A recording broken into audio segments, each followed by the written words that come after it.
briefly about the Native Americans. We've talked about them a lot when we were talking about Columbus, and again when we talked about Andrew Jackson. And fighting continues on the frontier, although it's not something that we talk about a lot because Americans had been preoccupied with the Civil War, expansion, and not really focusing on the fact that as we're expanding and as people are moving into Kansas and Nebraska and California and New Mexico and all these new territories that we're gaining, Native Americans live there. And so the sort of the backstory behind all of this new and exciting land acquisition and the results of the World War is that Native Americans are getting weeded out, and their resistance is heavily weakened by the late 1800s. And the Native American Wars officially come to an end in the 1890s. So one of the reasons why Native Americans struggled so much was the development of the Transcontinental Railroad. During the Civil War, Abraham Lincoln and the North passed laws that helped industry, and one of those things that they did was they passed the Pacific Railway Act of 1863, right in the middle of the Civil War, which said that the government would give railroad companies free land and loan them money to build the Transcontinental Railroad. This was really good for business, obviously, especially businesses coming out of California and New York, and it would help us build communication across the continent. It would help us with shipping and to unite the country. At this point in history, if you wanted to go from New York City to California, say LA or San Francisco or Sacramento, you would have to get on a boat and go all the way down and around the tip of South America and then back up. So it was an excruciatingly long journey, and that is problematic. And then your other alternative is to get in a wagon and start, wagon training it across the country through, kind of treacherous territory. So this whole act, the Pacific Railroad Act or Railway Act of 1863, is really exciting for industry in our country. So this is a huge step forward in many respects. But what you might not realize is that between, as pictured on the map here, between Omaha and Sacramento are most of the remaining Native American tribes because they've been pushed westward. And so the Transcontinental Railroad is going to go right through their territory. So there are two companies that competed. One of them, coming from the east, is the Union Pacific, and the other is the Central Pacific, coming from the west. And their goal was to meet at the promontory point in Utah. And this is actually a town, and if you went there, there's a symbolic golden stake right there in the middle of town. It's kind of a big deal. And this is successful after the Civil War in 1869. So they complete the Transcontinental Railroad. Kind of a fun fact, they were paid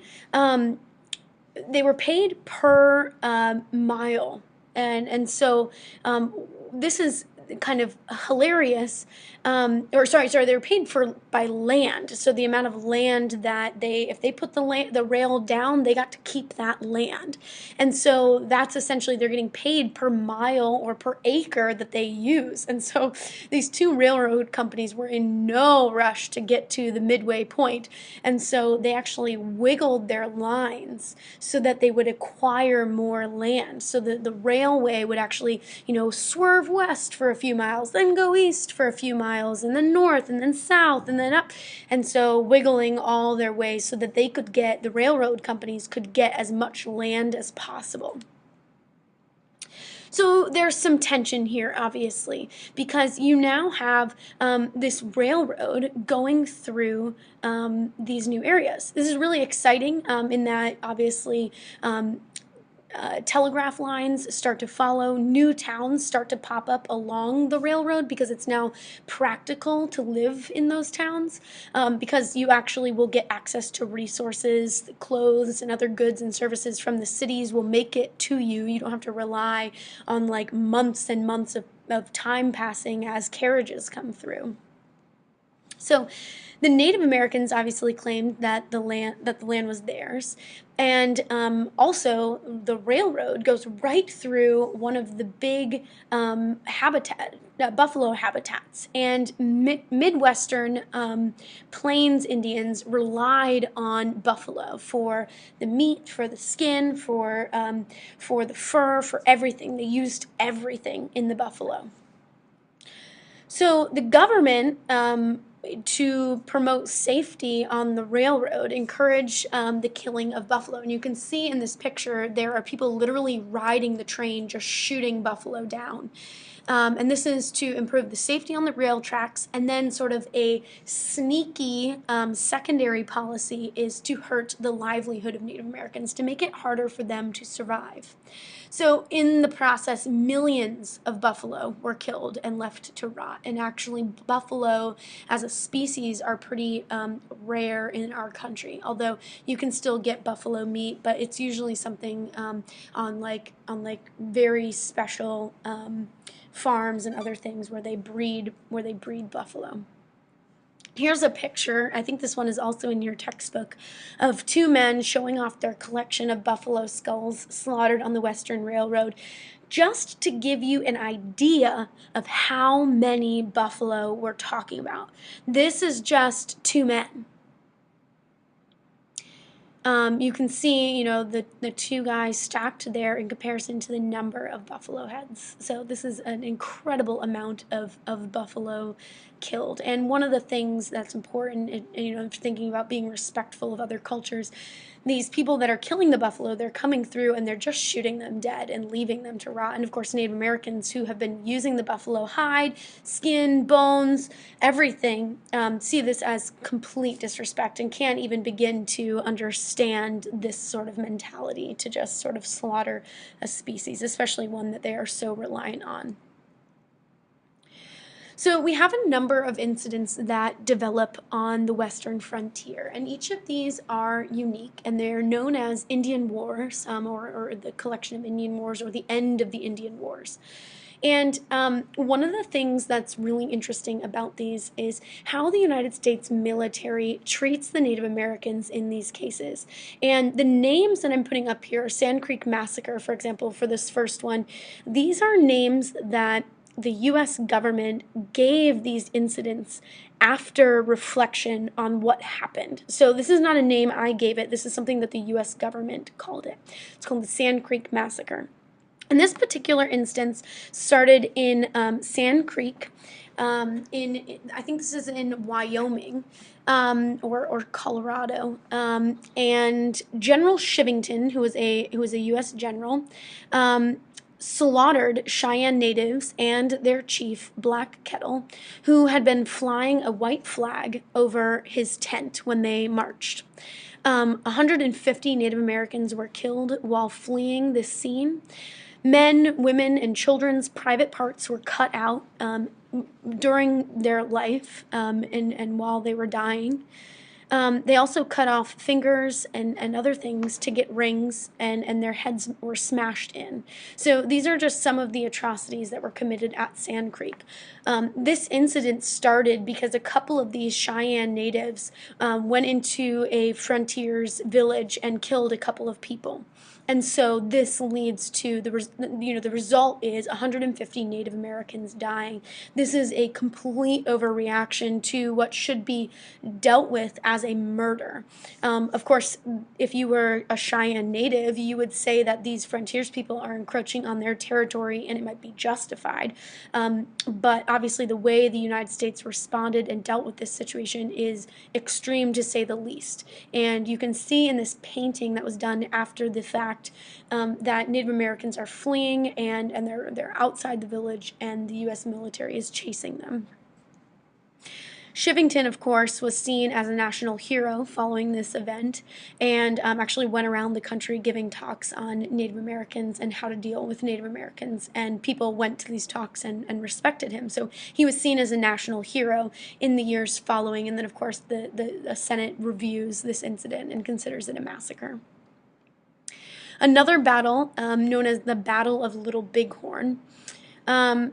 At the Battle of Little Bighorn, General Custer attacked a retreating village, but he misgauged the number of warriors that were in this village.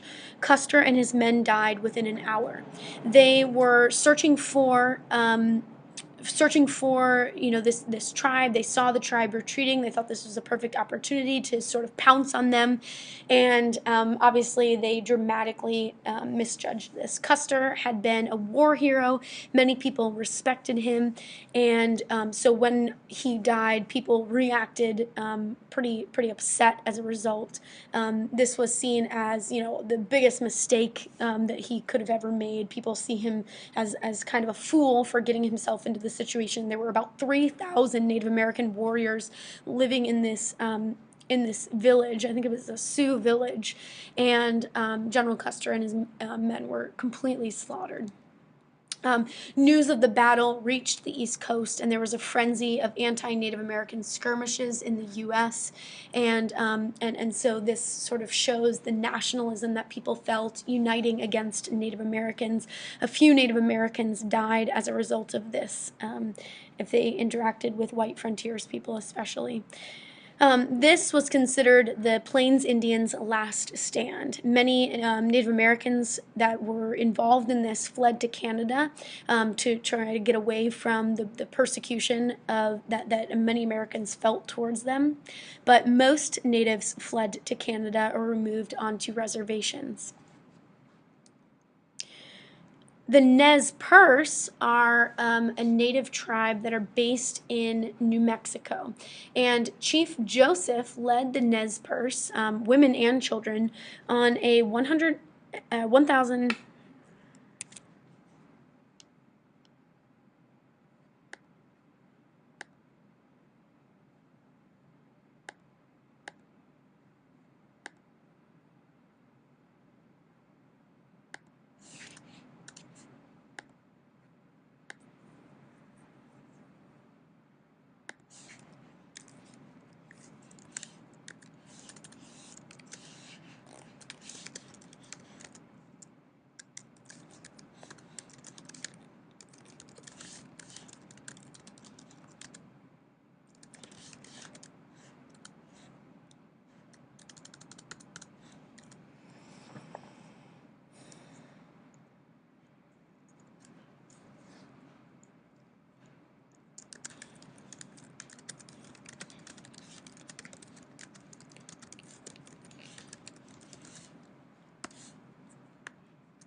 There's another incident later on with the Nez Perce, and in this incident, some young Nez Perce Native Americans attacked and killed Americans that were sent to move them to reservations. These guys were young teenage warriors, maybe a little too hyped up, I'm not sure, but they go ahead and they kill these Americans, and their chief Joseph, who's pictured here, led the Nez Perce, women and children, the entire tribe, on a 1,600-mile retreat to the Canadian border, all the way from New Mexico, which is where the Nez Perce are from.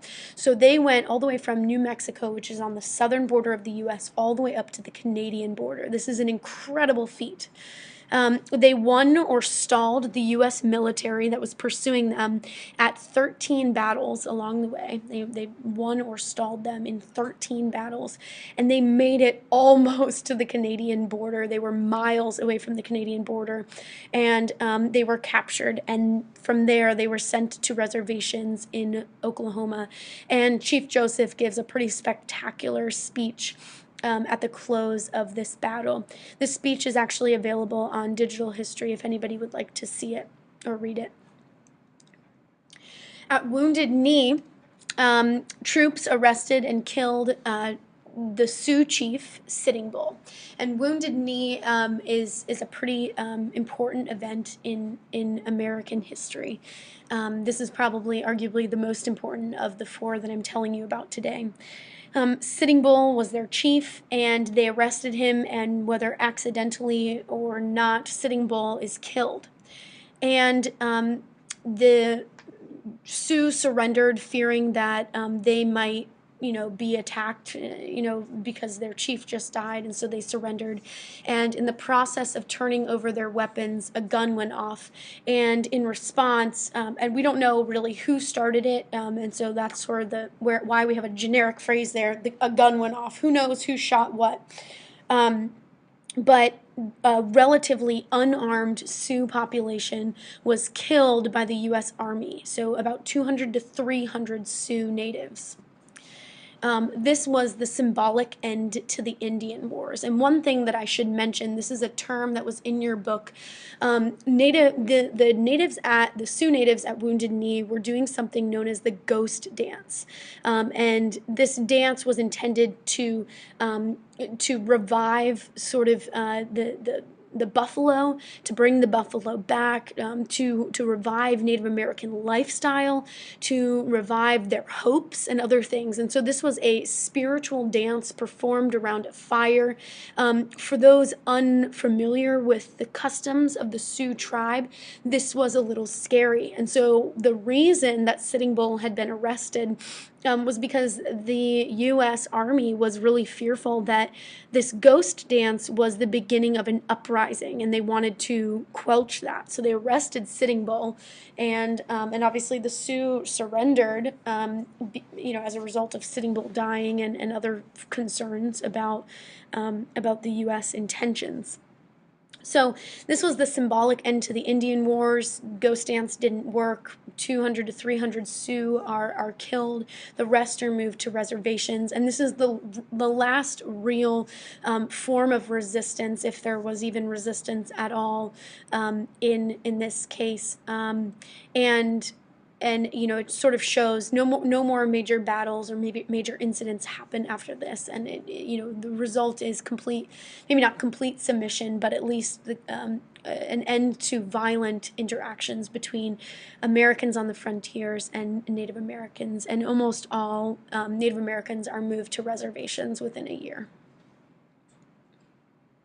This is an image from Wounded Knee of Native Americans getting thrown into a mass grave at the end of the battle.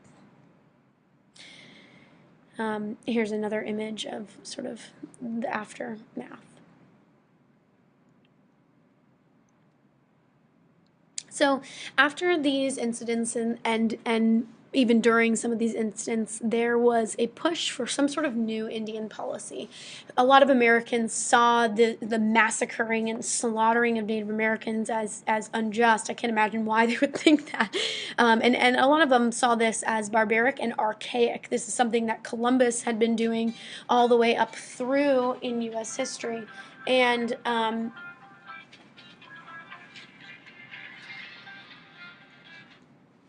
and so many people.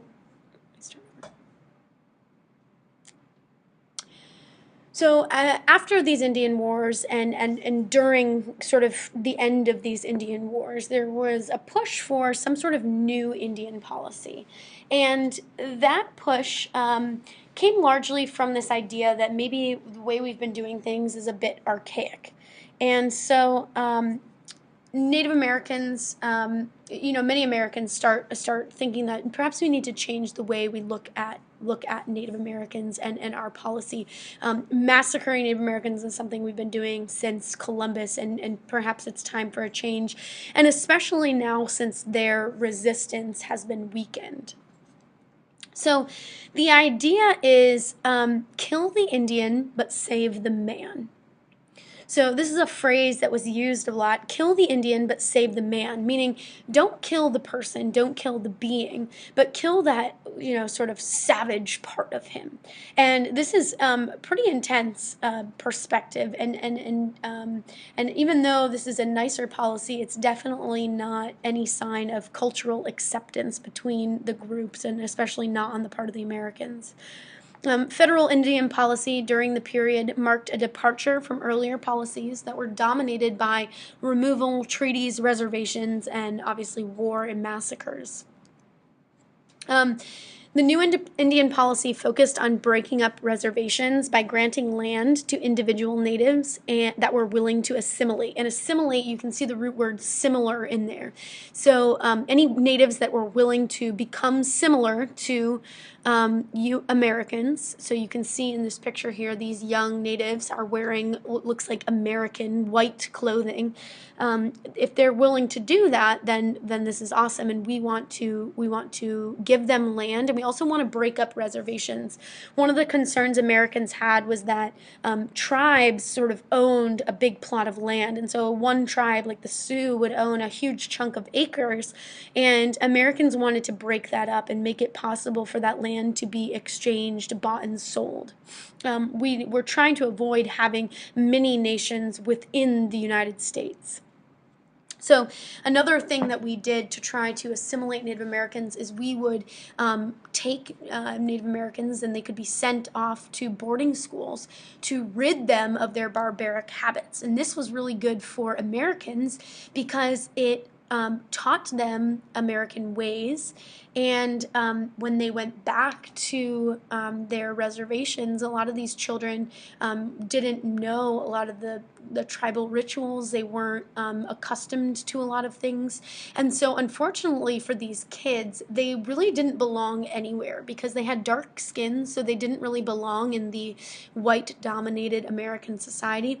But then, of course, they didn't belong in their Native American tribes because the Native American tribes saw them as white people, and they were culturally different. They spoke a different language. They had accents. They were not like the other Native Americans. And some of them had even been converted to Christianity, which made it really difficult to go and learn about their own heritage. So, they began suppressing any dangerous religious habits, belief in many gods, or belief in, the Mother Earth, or other different things. The Dawes Act is an important federal law that was signed and amended. The purpose of this act and the subsequent acts was to protect Indian property rights, but obviously in many instances the result were vastly different. And effectively, so even though the intent was to protect Indian property rights, the effect of the Dawes Act was to break up reservations.